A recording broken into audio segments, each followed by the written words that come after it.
कसे जायचे घरी? सगळीकडे खोदलेले मोठे मोठे रस्ते, 4-4 फुटाचे खड्डे पहा घरी जाताना.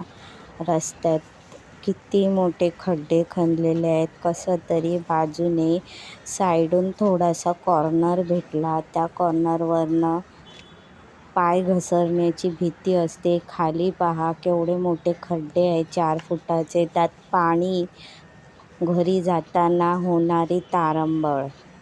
यात जर एखादा म्हातारा माणूस किंवा मुलं पडली तर दुखापत होण्याची शक्यता आहे. चला प्रयत्न करते हळूहळू साईडून घरी जाण्याचा.